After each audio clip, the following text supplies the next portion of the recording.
Angalia hapa ni kuonyeshe zile vitu unafaa kuconsider every time that you are deciding on the amount of stake that you're going to use. Okay? For example, nilisema hivi na nitashindia kurudia. Okay? So for each and every trade type or maybe contract type, okay? So the staking should always be different. Okay? And this is why. So nitawaelezea differently. Okay? So first of all, utapata kuna market kama even and odd, pia kuna rise and fall. Okay? So you can put these two markets in the same category because these markets are somehow the same when it comes to the payout. Okay?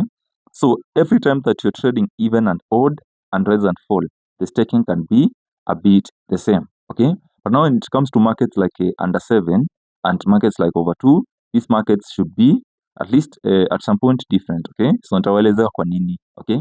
So the staking that you should be using on an even and odd market should not be the same, and also the rise and fall should not be the same as the one that you're going to stake on under 7 and over 2 markets. Tuko pamoja?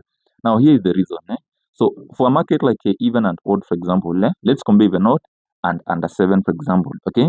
So these are two different trade types and contract types at the same time. Okay?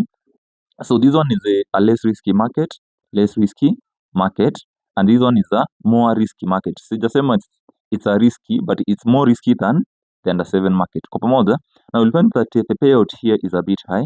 Okay, we're talking now about the payout. It's a bit high compared to the one on under 7. Okay, we're talking about the payout. Okay, so what does that mean? If you're trading a market, for example, like this one, let's assume that you're staking. Okay, let's start with under 7, for example, under 7. So assuming that you're staking with only 1 USD, okay, and that's why I said small accounts are not favored by less risky markets. Okay, let's assume that someone is having an account of $10. Okay, so staking with only 1 USD, trading a market like under 7, the payout will be something like a 0.2 USD. Okay, that is the payout now, staking with 1 USD. So we should always be ready of losses. So if manipulation occurs, okay, doesn't mean that because you're trading a less risky market, for example, under 7, you're not going to make a loss. That one is a no. Now, if you make, for example, 3 consecutive losses, zikifuatana hapa kwa under 7, utapata exit inaenda kwa 7, 8, 7, 9, and so on. No. So if you make 3 losses, for example, you'll have made a total profit of 1 USD, which is the initial stake, and 3. So that is a total of 3 USD. Okay. Now, recovering this amount will be very hard. And this is the reason. So, because the payout is only 0.20, let's assume that unatumia hata martingale 1. Let's assume unatumia martingale 1, which multiply the initial stake by 2. So, the stake will be $2 in case of now the 3 losses. Okay. So, stake itakuwa $2, of which payout itakuwa 0.40 USD. Okay. So, 0.40 already you shall lose $3. So umebakisha kitu kama 2.60 less. Pale hivi kwa total profit and loss inaonyesha less 2.60. So that one would be very tricky. So what does that mean? So markets kama under 7, you need to have at least a higher stake, and that's the reality, whether you like it or not. So at least you can stake a bit higher and make a few runs. Okay? Yeah, the market might be accurate, less risky, but you also need to consider that, right? So this is scheme, and I hope up to that point kila mtu ameelewa. Now let's go to even and odd. So for small accounts, I can advise that you trade even and odd markets. And this is the reason. Assuming that you're sticking with only 1 USD, then you make real losses. That will be 3 times 1 USD, which is $3. Okay? Okay?